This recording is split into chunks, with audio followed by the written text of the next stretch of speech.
5 hours of summer once a week. Hey, 5 hours of summer one Saturday morning.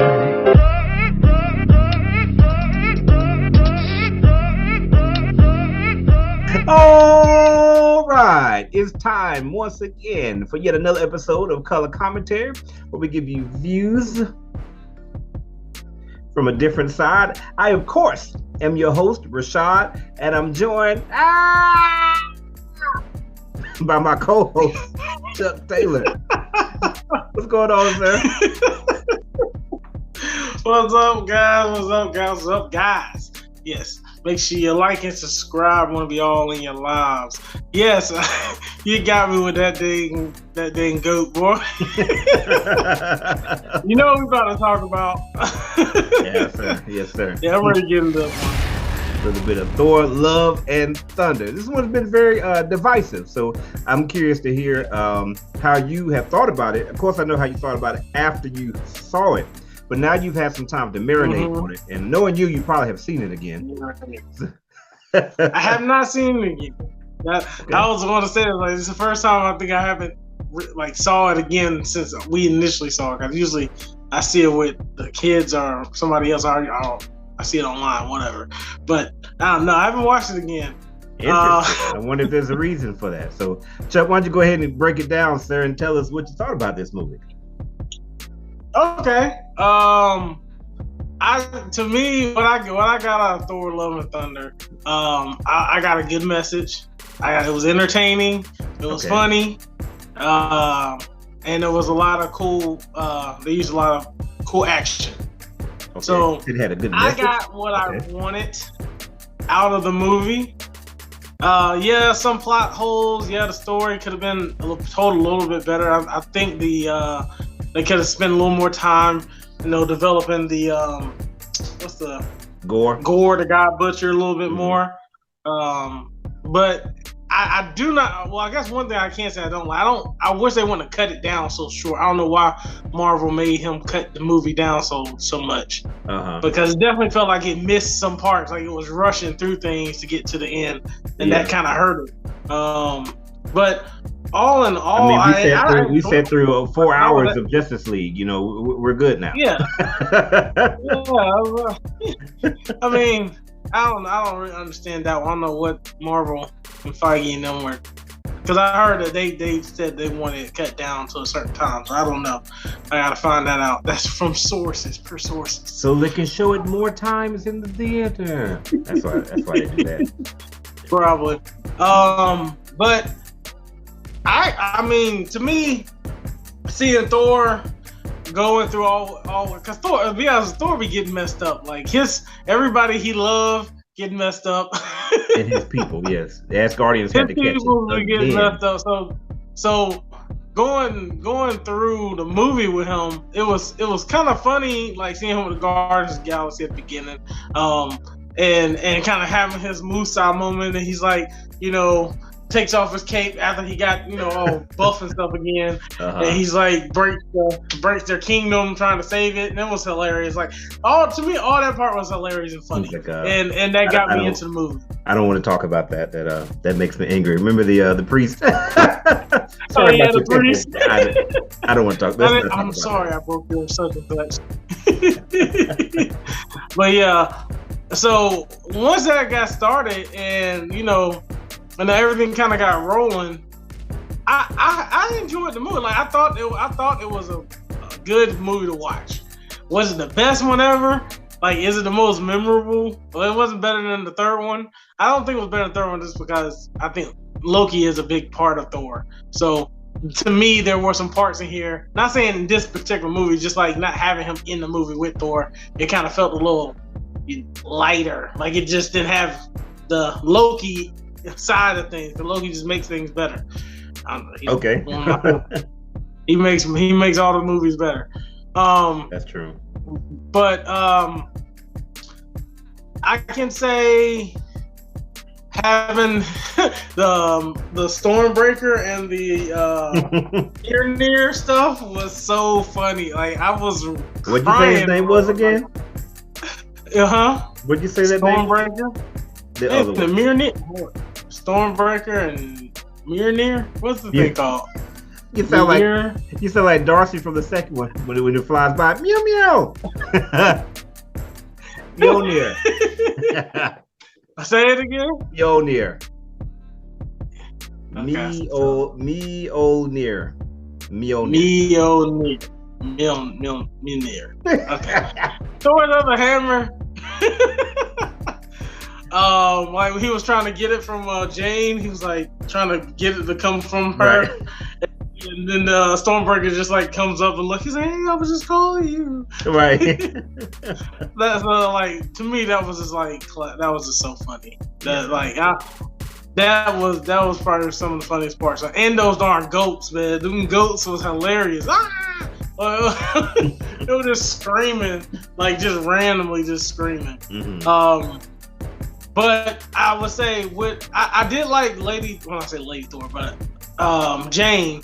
Mm-hmm. I like Jane's Thor. And I like how she got buff for this part. So she definitely she went buff and then she was like almost like she about to die. So it was like she definitely did some work for this role. I ain't gonna lie, she put some work in. And that won't CGI. So seeing her story arc, the near death part, I'm assuming was CGI. I assume. Oh yeah, probably. You need to almost kill you, really. But so like seeing her and Thor back on screen together was really good. They were the fighting portion with them two worked out. Her little lines were a little corny on some things, but I like her and what's the black girl? Valkyrie. Like all of the characters work good together. They're like.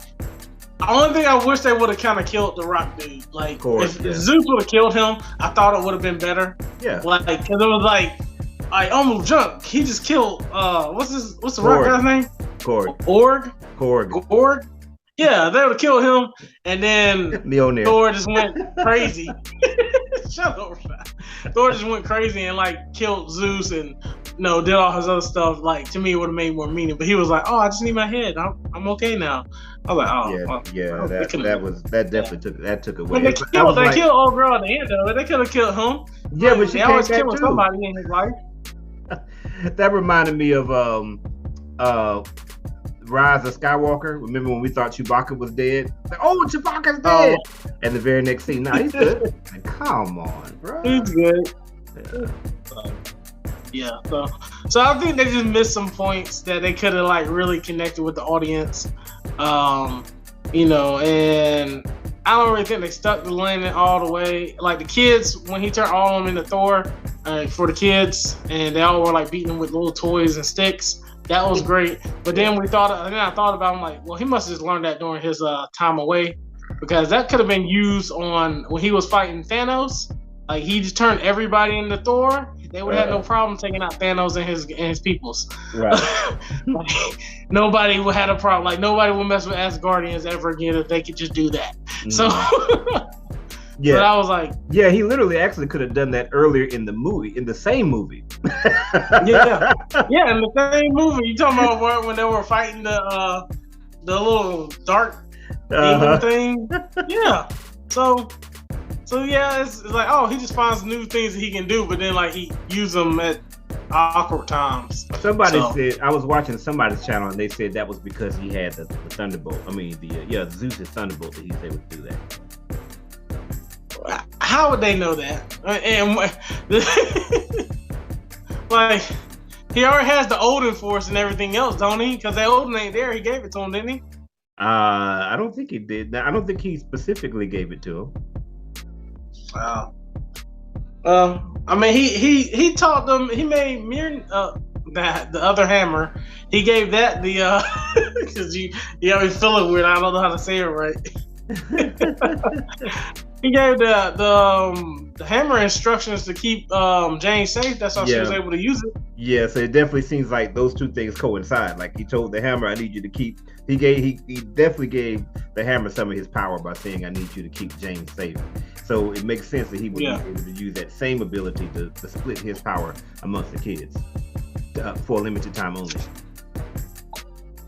Yeah, limited time only. That was good. But yeah, that's probably enough. Let me see what you got over there. All right. So, given some time to think about this movie, my thoughts about this movie have changed quite a bit. I still like the movie. I still think I thought it was very it was funny. It was very funny. I think it was funnier than Ragnarok because again with Ragnarok it was more along the lines of just if it felt like people just coming up with stuff. We just like us, like we're not scripted. We're just talking, and whatever we say is just what ends up in the movie. Ragnarok definitely felt like that, and that's fine. But I definitely enjoyed the comedy that seemed to be scripted a little bit better, as far as the gags and stuff, So from that standpoint, I liked it better. But in some ways, I just kind of wish that maybe Taika Waititi, and now maybe I'm messing up names, Mjolnir Waititi would have tried to make a different movie than this one. I mean, because literally he could have made any movie. Like the way this movie is, it literally could have been any character. It really could have, because there's nothing about Gore the God Butcher in this movie that seems to be very specific to his particular character, right? So I do have some issues with it. Like all of my issues, for the most part, go back to Gore. Nothing has to do anything with Christian Bale. I thought Christian Bale did a great job with it, but like he's literally Gore the God Butcher. So tell me, Chuck, what gods did he butcher? Yeah, we saw the aftermath from some god, some Godzilla-looking god, Bones. Yeah, one. And he killed the first god that he got the sword with. Okay. He killed the planet, Ego. Did he kill Ego? No, I'm sorry. You know what? I'm more thinking about the Ultron thing when Ultron was killing everything in the galaxy on the cartoon version. Yeah, that's a god butcher right there, Ultron. He showed up on. Yeah, that Ultron, that was a god butcher. But yeah, I think that might have been the only ones I remember seeing him, but kind of seeing him in the ending of it. Yeah, I don't remember seeing him kill too many gods. That's probably those deleted scenes. And and it's like, I'm kind of tired of the Asgardians getting killed. Taking the kids, I'm like, damn. It's like that. Like, okay, he's gonna be get a break. The planet, killing guys. No, he's just gonna go straight to Asgard and kill them again. They're the sorriest gods in the universe. Let me tell you that, bro. But yeah, he doesn't really like. I'm not a stickler for things having to be like the comic book because so much of the MCU is kind of lightly based on the comics. But Gore the God Butcher is a very serious story. Just to give you some idea of some things, this dude captured and tortured the god of torture. Wow. This guy. You thought you were doing something? This is torture. In order to go back in time, he wanted to go back in time to meet the very first god. So in order to do that, he killed like a whole race of gods of time and used their blood to travel back in time. This dude is not playing around. Okay. Wow. And when he got back in time to the very first god, he killed that one. Yeah. And the way that the story ends is that throughout the movie, throughout the run, I've never read it, but thanks to people like Comic Historian and my boy what's his name? Now I can't remember the name. But Dope Spiel. Thanks to my boy Comic Historian and Dope Spiel, I'm very familiar with these stories. It's awesome. So what happens is during the course of that story, you get a past Thor. So what ends up happening is that Gore and Thor met each other like hundreds of years ago, right? And Gore almost beat him to death the first time they met. And then he was able to use the lightning to get away. So when he meets him again, when he realizes, wait a second, this is that same dude that I met 100 years ago. I mean, a few hundred years ago. That's Thor. That's when he goes on the whole mission in order to try to find them.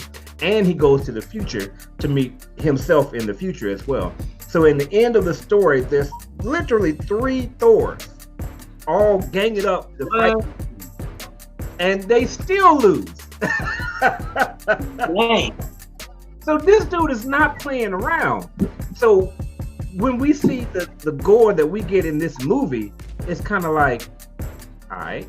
Oh, and also how he gets started. He doesn't just lose his daughter. He loses his wife. His wife was pregnant at the time. I think he loses like 2 additional kids. He gets kicked out of his society.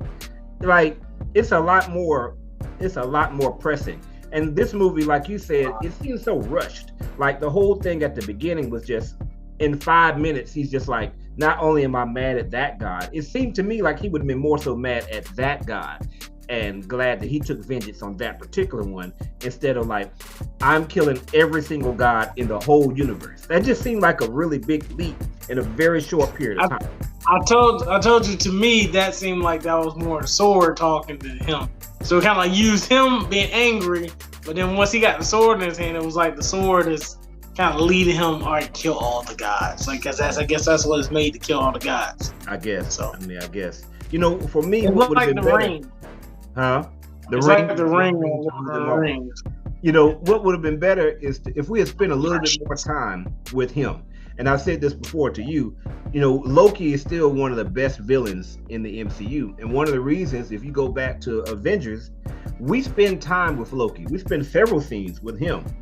One of my favorite scenes with Loki is where he goes and he talks to the Other, which is like one of Thanos' main guys.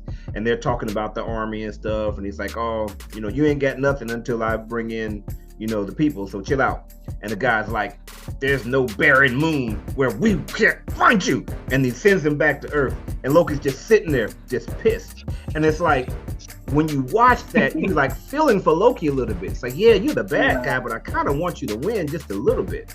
You really understand his motivations. So when he gets involved with the Avengers and you see what's going on, it plays very well. That's not what you get here. You don't really see anything to really help you understand why Gore is like he is. You just get the first 5 minutes, and then after that, he's just kidnapping kids. Yeah, I definitely agree. That's why I was like, when I was saying, I was like, I think they definitely should have put another 30, 40 minutes in this movie.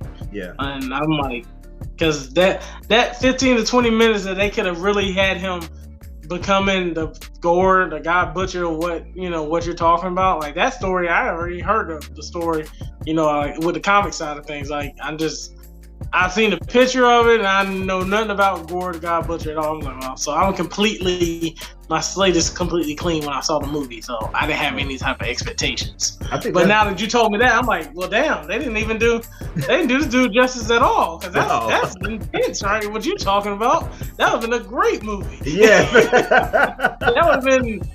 You would have up there with Spider-Man and Endgame and stuff with something like that happening. Yeah. I'm like, dang. And it's like they missed opportunity. Even outside of that, even if you knew nothing about this movie, this character is called Gore the God Butcher, and there is a whole city's worth of gods. Yeah, he should at least took about 30 of them. Is Korg dies. It's like, bro, he should have rolled up in there with all his berserkers and just slaughtered at least 50% of them. It's like the other show. I can't remember the name of it, but it's like the two guys, it's the same person that keep talking back and forth to each other. Pitch meeting. They pitched perfectly, and we're like shouting out all the other YouTube channels. It's like, oh, it's gonna be plenty of guys that buy in that get killed in that one, right? Nope. So anyway, blah blah blah. Oh, I didn't even watch that. I'm gonna watch that one. I know they go in on it. I will say though, there are some things that I like, and that's the reason why I chose to put up Miss Lady Thor here, Jane Foster. I really liked her character. I wasn't sure how I was going to enjoy her in their relationship, but I really liked her. First of all, her fighting was awesome. Like, as a fighter, I felt like she was better than Thor was. Like she was getting in that work. But I like the fact that they portrayed it like she was still trying to get the hang of it. Like, even Valkyrie said that. It's like, oh, she's good at Thor, not so good at the catchphrases, though. Not so good at the other stuff. And I liked how their relationship, because you could see that Jane really looked up to Thor, not just as a relationship person, but it's like, wow, I really look up to you. I want to be like you. You know, and you can see that in her character. But so she overshined him in the fighting, but she still didn't quite have it yet. I liked all of that. I really liked all of that. And I thought the scenes with her, everything dealing with her having cancer and stuff, and particularly her nearly dying at the end and then dying at the end, I liked all of that. I thought that was great. So she's one of the best parts of the movie to me. I kind of wish, I'm not so disappointed in the fact that they brought her back, but this movie just has a history of just killing people and bringing them right back. So I don't know. So for me, I want to see what you think about this. I like all of the Thor movies. There's not a single, no, that's not true. I was about to say there's no movie that I don't like, and that is not true. I've got at least 2 of them that I don't like at all, and one of them that I mostly don't like. Can you name those? Wait, what? Just Thor movies, or just no? I like the Thor movies overall, but I said in the MCU. I said there's 2 MCU movies that I just don't like at all, and one that I mostly don't like. You know what they are? I'm sure you can. I know one you don't like is Captain Marvel. Yes, sir. That's the bottom. You don't like Black Widow. That's number 2. Yep. You said one you mostly don't like. Right. Dark World.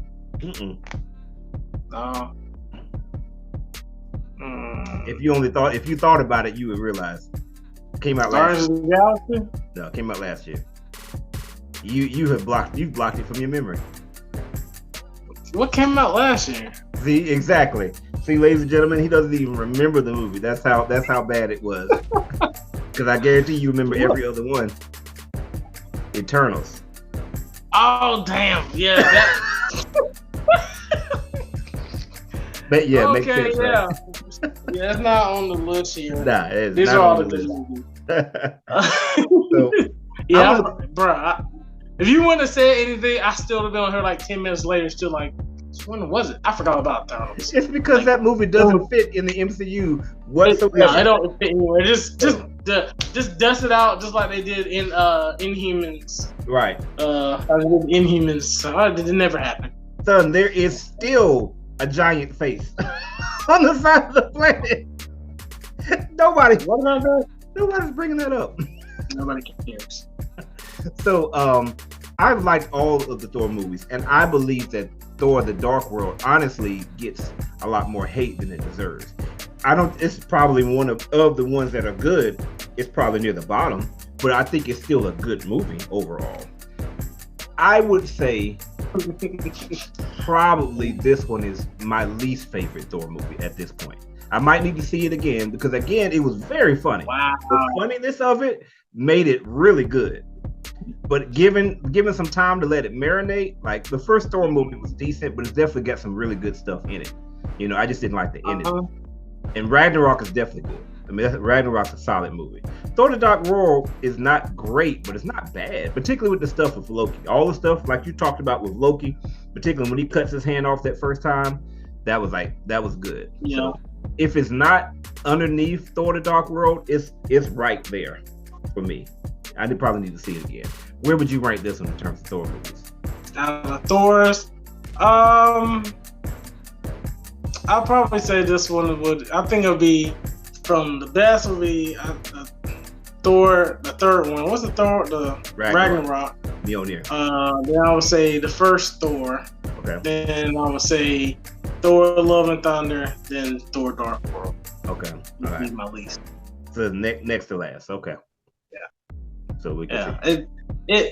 I think I like some parts of this movie better than I like the other Thor. Like I like the power and everything. I enjoyed all this. I think the story itself just didn't, stick, and it needed Loki.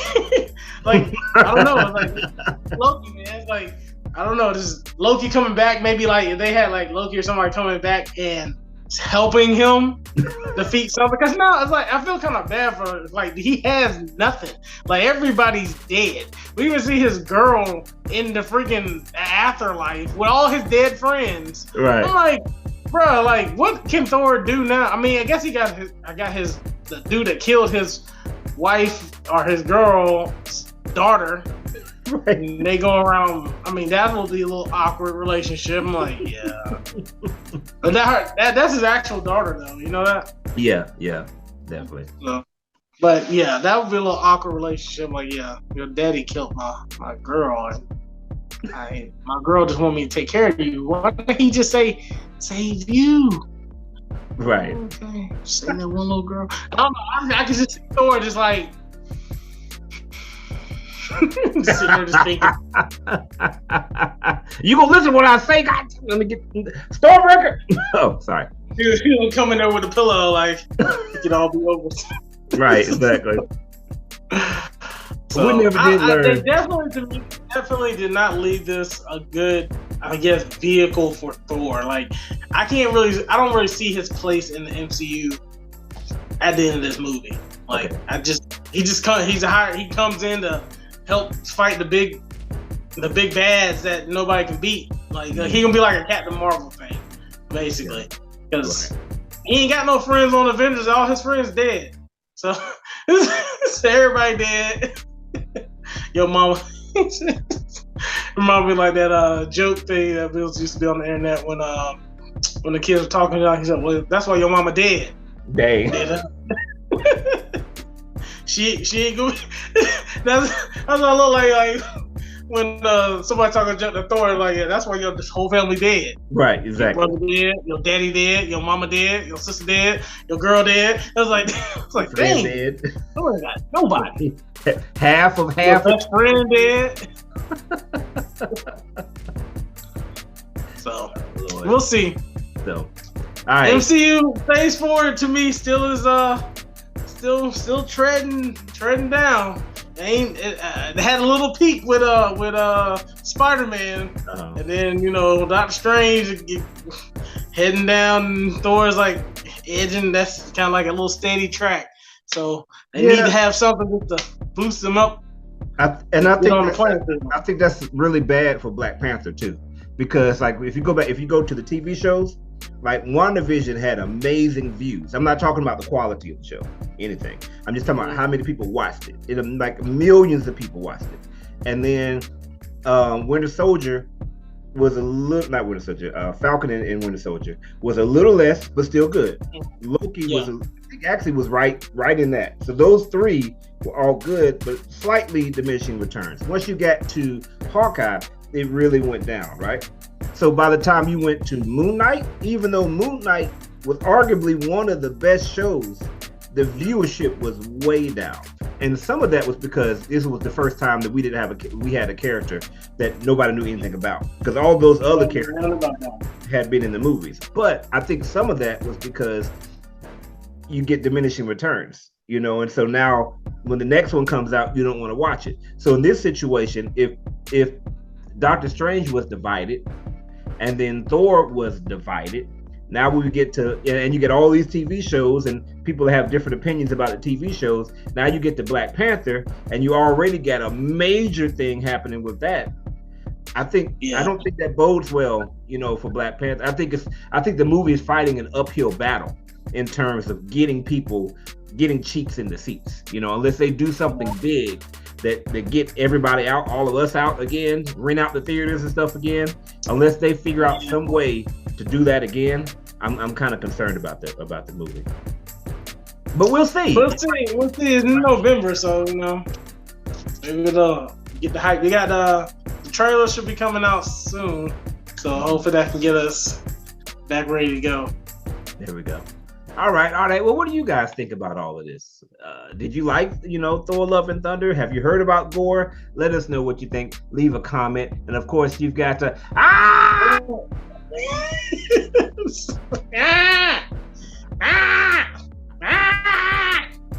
This is Color Commentary, where we give you views from a different side. Peace. Saturday morning.